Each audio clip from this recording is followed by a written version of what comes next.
So I am here with Jane Eckford to get the benefit of her huge experience as a public service transformation professional, non-exec, advocate for outside-in, customer championing transformation, open data, and a range of related human-centered themes, all about using transforming power for the better. Hi, Jane. Thank you for agreeing to Right. do an interview. Jane and I share a bit of background in e-government and so on, but she was one of the pioneers who kind of shaped a lot of what I think was a really effective and powerful movement for changing public services. So, Jane, you've worked across local government, digital government, customer insight. With some background in industry before that.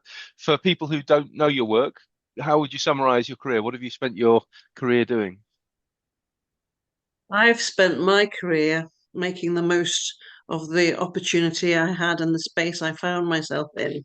I think when you look back at my career, which started in a really wonderful Scottish new town, East Kilbride, when it was at the height of its growth and just before it had to dissolve its powers and disseminate them into other public service institutions, moving into a Scottish unitary, then coming home to Liverpool. Um, I think when you look back at your career, it looks like it's a straight line, but it isn't a straight line. Part of the decisions I made were around, moving with my husband, following his career, and finding myself picking up roles, which I then was able to expand or use differently to what the job description really required of me. Uh, and made it very interesting. I think it was all very purpose led. And I think the lesson that perhaps I want to share with people, if they're interested in what I've been doing, is that actually you can make a difference from wherever you are in whatever location or institution you're in, and that purpose in life carries you through your career regardless of who employs you. Yeah. So you're talking about not just being technically good at the job and so on, but a sense of purpose. You've talked with me about your Liverpool background, your sense of obligation to give something back. How did that shape what you were doing beyond just the technical, that part of going beyond the job description to achieve something worthwhile? Yes, and I probably wouldn't describe myself as technical, and anybody who knows me will know I'm not technical. Okay. Um, but I'm curious, and if I listen to people, people very often share with me how the things that really need solving. So it's a question of being curious as much as it is being technical. I am a comprehensive kid who had was quite bright, managed to get through to St Andrews University, had a fantastic university life at St Andrews. But my background, my family background, is a sort of teaching background. My dad was a very brilliant linguist and he was also a brilliant sportsman. So he grew up with lots of um, sporting anecdotes and the understanding of sportsmanship and how you use the full width of the pitch and how you play in a team and how you work together to get to the goal line and which side you want to play on. And my mother was a very, very, very capable special educational needs teacher in the comprehensive system. Whilst she was managing the four of us, whilst Dad was travelling the globe with football teams or his academic interests. So it was an interesting childhood where we were expected to be independent minded. We were expected to work hard. We were expected to think about others as much as ourselves. That sort of that service of lifting all boats. Mum and dad had been born, in the war years, and I think they were of the generation where they really believed in that post-war dividend, that social contract, that the state would take care of the people. The people had sacrificed a great deal for the state, and we were entitled to education and health and work and housing. And part of the contract was that you gave back and use your talents to give back to the community in whichever way you could. So mm, that was the environment I think I grew up in. And the generation before that, were really, capable Liverpool people doing things within their communities in hard times, particularly some very strong women who were notionally kind of shopkeepers, but mm, actually they were keeping the communities alive with, handmade layettes for the poorest people in the surrounding streets, and wheeling barrows up into Liverpool to sell their handiwear and their embroidery and their berets and what have you. And some of my great grandparents were the women found themselves in the position of being moneylenders, and it wasn't exactly the cynical career choice that you might imagine it is now. It was from the necessity of the community, where the communities around them were dealing with poverty, extreme poverty, and them as little shop owners had some cash and were able to distribute it to the people in most need. So that sense of being responsible to the most vulnerable people around you mm. has been carried down in all the storytelling about the family. It seems to have been important. Yeah. So, I mean, you're really touching on there that there's really a moral and cultural dimension. I probably shouldn't have used the word technical. I should have said professional or expert or technocratic or something like that. And I can see the connection there to the theme in your career of the gap between policy thinking, operational reality, what people are actually asking for, particularly in local government that you've spent a lot of time in. Can you talk about your take on how government actually works, but also let's be really clear about some of the highlights of your career. What do you feel you've achieved in that space? Um, I think I'm most proud of the work that I did listening to frontline staff in Scotland, having come from a new town environment where I'd been given a role primarily because I could write well.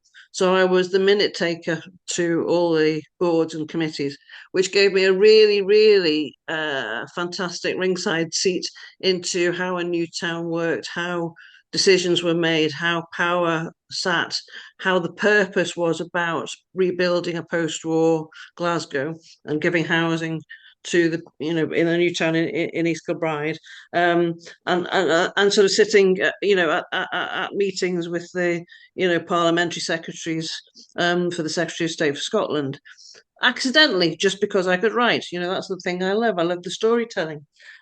So I got a first hand tuition in how people influence at different levels to get to achieve a common goal. Yeah, When great. I went into Sorry. Sorry, carry on. So when the new town dissolved and I had my children, I took a role at Renfrewshire Council, which was really enjoyable. I'd started going in as running the admin department, but it involved a lot of the frontline staff who would tell me where the difficulties were in their day-to-day jobs, and a lot of it was institutionally caused. So the reception manager, who I think was probably the most influential person in my career, took time, because obviously people weigh you up to see whether they can trust you with the information, would say, look, we've got 100,000 engaged tone calls every month. We are causing people to queue for revenue service when it's a benefits inquiry, and we're making them go back down to the end of another queue Mm, to climb the queue again, when actually we should be managing them together. Um, just very simple things, which led me to explore. Well, I can perhaps influence how other heads of service are managing their services, but I don't quite have that role. Um, the call centre association had established their headquarters in Glasgow at that time, and I managed to accidentally go on to one of their meetings. Modernising government was the big thing in government at the time, where all of Scotland, because Scotland has 32 unitary authorities, there was a lot of information sharing and best practice sharing through COSLA, Mm, which also makes Scotland distinctive because the information and will to make changes was palpable. And I, with a little group of volunteers, I was allowed to start a contact centre project. And what was wonderful about that was it succeeded because nobody knew what I was doing or what we were doing. So we were able to play in the sandpit for quite a long time, and to be able to get some really interesting immediate data about how, if you took time to listen to the members of the public, mm, um, what they were telling you about their circumstances was different to how the department heads or the service heads felt, the priorities should run. And also that members of the public don't wake up in the morning thinking, I've got to phone government, I've got to phone local government. They don't. The community will solve its own problems if it can. And it comes to government as a position of last resort, or if there's something where there's a kind of transaction where we've got to pay a bill, or we've got to ask for a service. So uh, that's all about getting the relationship right. Because if government takes the time to develop the relationship with the public, they get a lot of trust, and the public will trust government to make sensible decisions on their behalf. If you get those simple things wrong, and you are disrespectful of the public, or you treat the public as a cost or an inconvenience or an overhead, um, then that actually causes difficulties for for senior officers and also your political members, because they're the safe the members are your safety net back into the community. Community will be feeding back straight into your politicians exactly where they feel discomforted. So it's an interesting set of I don't know, set of measures and like magic wands. I don't want to say magic wands, but that I, sense of the art of the possible that yeah, yeah, comes yeah, from yeah. Well, hearing people. I often say that just a bit of knowledge of actually what goes on at the front line is a superpower. That's the sort of thing, you know. But in a way, Jane, what I hear you talking about is you naturally going into that space between citizens and the formal system and somehow making change happen. But there's something going on there with formal power, with soft power, with sort of asking forgiveness, not permission, but that's not quite right, is it? Can you describe your approach in that kind of space? Because you're doing something you're not formally authorized to do. You're doing it for the No, good of no, the no. system and all the people in the system, or not. Yeah, you're just going a bit beyond. I mean, I'm not saying, yeah. How would you Well, describe yes, that? and it did become a bit. It did become a bit all-consuming, because once you can see the possibility, you just think, oh, that Mm, just requires a bit more effort. And it's like having a first follower, isn't it? You gather a group of people who start telling the same story, doing the same things, and it suddenly becomes something recognizable and structural. But actually, real change happens in the gap between, where mm. people think it's important and they don't know quite where it's going, but they're going to put their energies and their networks and their capability into finding out what they can do.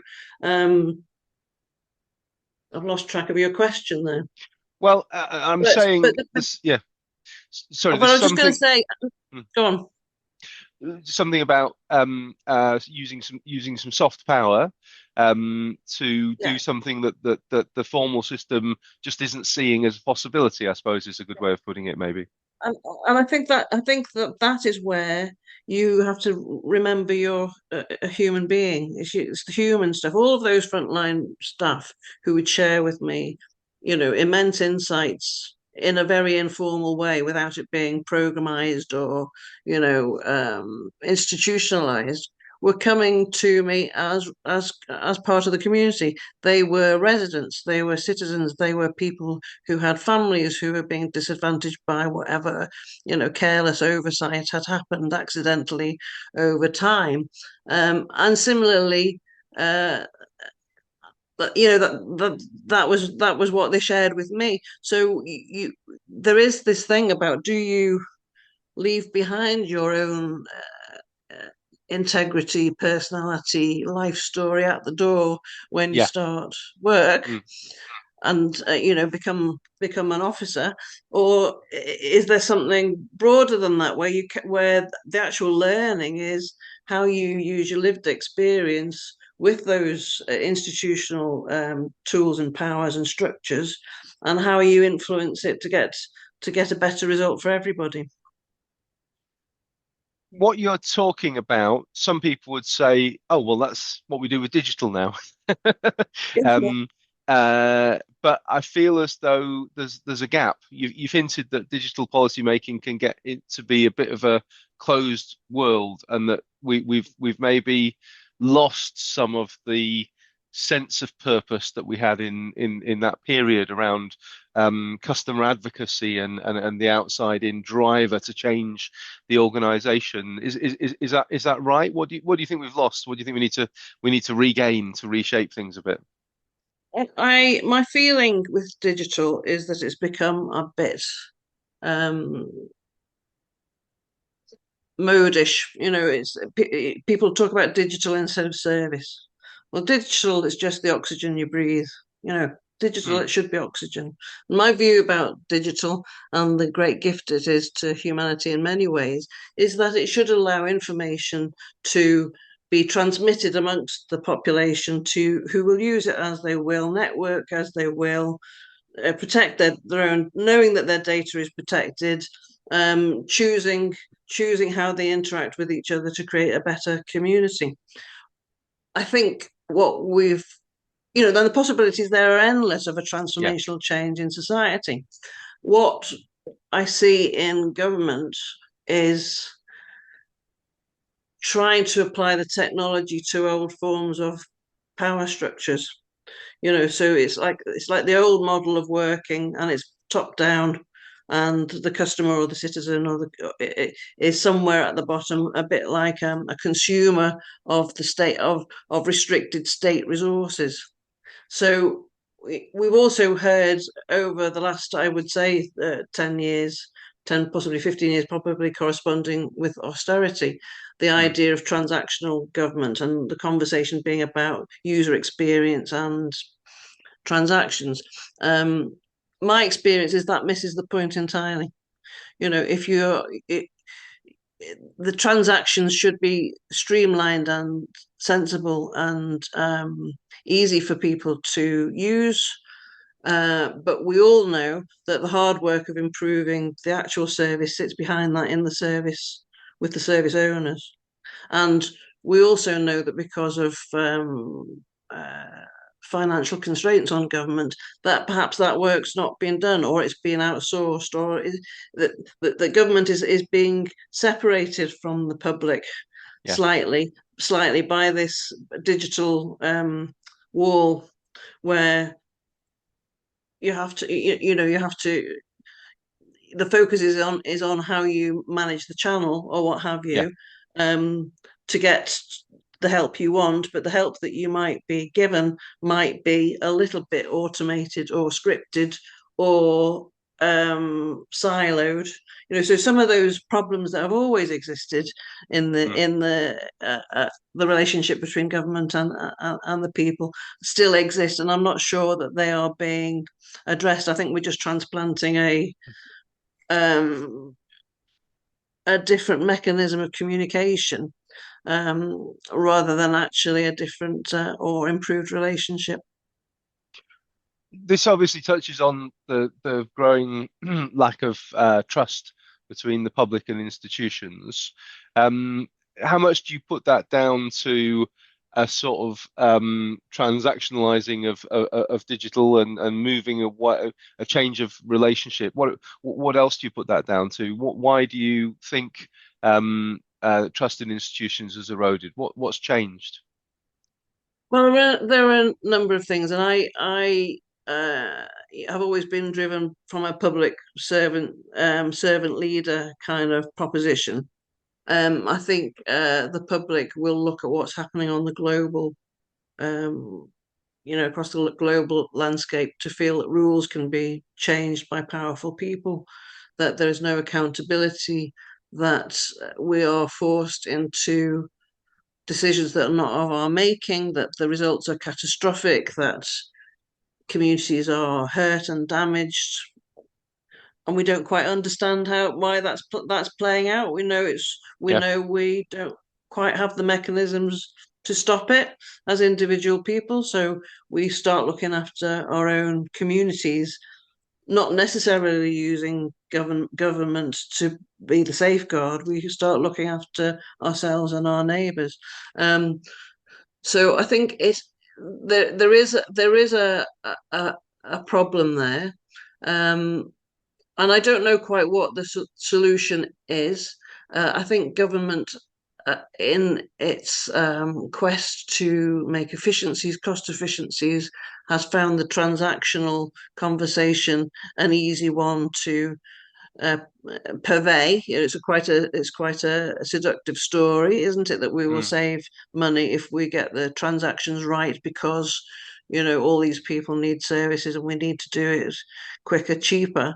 But we have procurement systems where we're outsourcing that, or we're putting in very costly data infrastructure without really understanding uh, what its purpose is or whether it does save money. The idea that if you aggregate all data, must simply, it's self-evidently obvious that that must save money, I don't think is true. In my career, and certainly when I was starting off with the contact center, some very, sensible advice from monitoring officers when I first started, was just to really underscore what people's human rights were. And then mm, you know, um, you had rights around privacy, you had rights around your own data. That government, whilst we could collect information at the contact centre because we were the frontline face for everything, um, didn't mean that we should. And if we did collect data, it was for the specific purpose of the task at hand. It wasn't just in case we needed it, because government does not have that right, um, to make decisions on our behalf on the basis of not having a conversation with us. You can't do it from 6 degrees of separation because you lose the context or nuance. So I think that's what a fundamental shift. When we were using a customer insight, it was mm. to go back into the organization and improve how the Yeah. organization worked, right? Now the conversation seems to be, well, we'll just track everything that people are doing in their in their lives, in their ordinary lives. And from that, we'll get some big data, which allows us to make some big decisions about where we make investment, right? Mm, And that seems sensible until you start asking questions about, well, where is the money? Who has the money? Where is the philanthropy of, say, the Victorians? How does the money get recirculated back into the public to provide health and education and housing and well-being? All those things that were promised in the social contract after the Second World War. So it has kind of come round in a circle. I don't know whether all these years of relative peace and stability has caused a disconnect between communities sacrificing themselves or looking after each other in times of great hardship and what the mm. state has promised in return for that stability. What you're talking about, though, is a balancing of respect that comes from that lived experience, that comes from that community, personal background, and uh, ethical position, um, where you're consciously seeing yourself as part of the community, as a citizen, as a person, as you go, isn't it? And sort of assuming some kind of equality between the people being served and the organisation serving. Is that fair? It's kind of right, but I understand that times are hard. I've Mm, had a I've had a great deal of freedom in the sense that, I have had my own home. I have been able to provide for my family.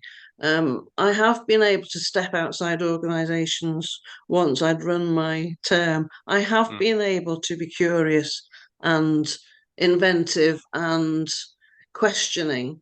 And not many people have that freedom. Most people, because they're so reliant on the job, on their mm, employment, on good relations with their employer, um, may feel that in very complex organizations, in complex times, you survive by being quieter. You don't challenge the status quo necessarily. So what I would advise anybody involved in transformation at the moment is to understand the culture of the organization, and whether you are stepping into an organization that is managing the optics of what they're doing, or yeah, whether there's some deep seated change. And actually, from where I'm sitting slightly outside of government now and working within the community across a number of charities and some really, really impressive um, women led businesses and organized investment groups and coaches. Is that actually some of that hard work's happening still in the community? It's not necessarily happening um, uh, in local government, which is being diverted currently in England by local government reorganisation and a number of tasks which require officers to do a lot of double running. So it's another pressure point of you deal with the urgent priorities in government. yeah. But the longer term view, what's actually happening with the people on the ground who live in our spaces is not necessarily understood, I don't think. And people will hate me for saying that. People, the good officers I work with will hate me because they're doing the best they can, in No, I very, very appreciate that. testing times. Well, yes, but the reason I was so keen to talk to you, Jane, is to hear your reflections and help them to feed into the conversation people are having now, the possibilities, the things that people are trying. So, if you were talking to somebody early in their career, or even a fairly senior manager now, who actually cares about public service transformation, may well be under all of those pressures of priorities and risk to their job and livelihood and all the things you talked about. But what kind of advice about how to make a difference in that complexity and that small and big P politics would you like people to take from your experience? Well, there are a couple of points. I think one is understanding your own story and why you're doing it, because that Mm, will carry you right the way through your career. When you look back, you'll say, well, I worked with integrity and purpose, and this worked, that didn't work. I was able to, because of that really dreadful experience I may have had, I was then able to be a stronger mm, influencer in another environment where I could see the same thing happening. Um, so there is something about holding your own story and being confident that whatever you do is the right thing. It's a lifelong learning program. But the other point is actually to understand what you're being measured on and what the rest of the people in your organization are being measured on.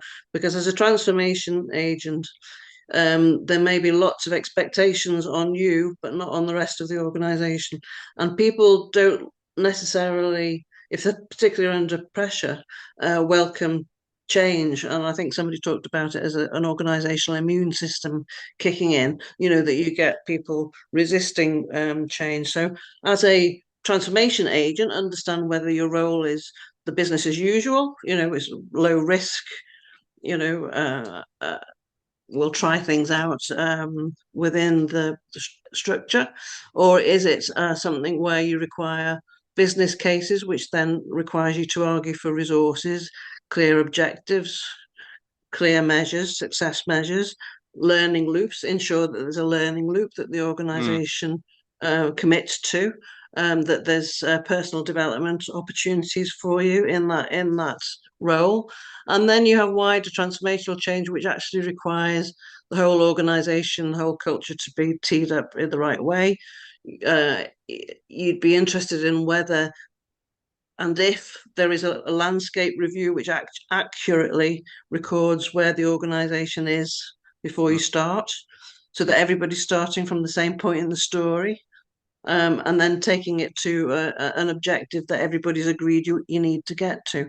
Um, there are some clear safety mechanisms that you can learn about, and I would ask anybody involved in this to understand some of those structures and tools, and some many of which you are very good at simplifying and teaching people.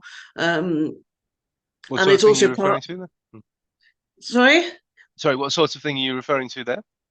Well, you're talking about the red quadrant stuff and the stuff that you're doing with your communities about some of the models of working and where Cool. people sit or where resources sit in Right, those thank you. Yeah. models to take things Mm, forward. okay.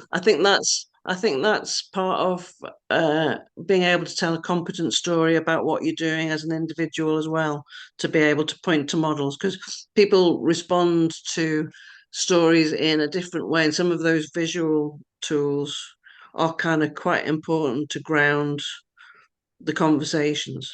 And I would also say, remember your humanity. Wherever you are, remember that you're going back out of work into a community of people, Yeah. um, and the possibilities for the future are immense. But we need good people to help get us there, really. So, final question to close, Jane. What are you excited about at the moment? Where are you seeing possibilities? What do you think the, uh, good points of intervention are going to be for public service transformation for the better in the future? That's a difficult question because I don't have the answers. So I'm writing poetry and creative writing. Okay. I'm influencing in a completely different way. But there is something there about culture and people finding that the arts, particularly, are a great way of surfacing complex and challenging problems Mm, without them being antagonistic, you know.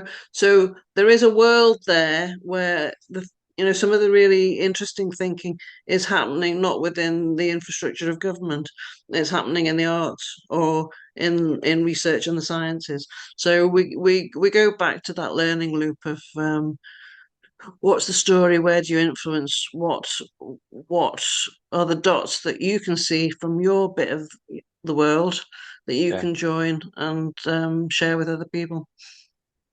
Really interesting. Thank you so much, Jane. Really appreciate you being here and taking the time to share some of that. Hope it made sense.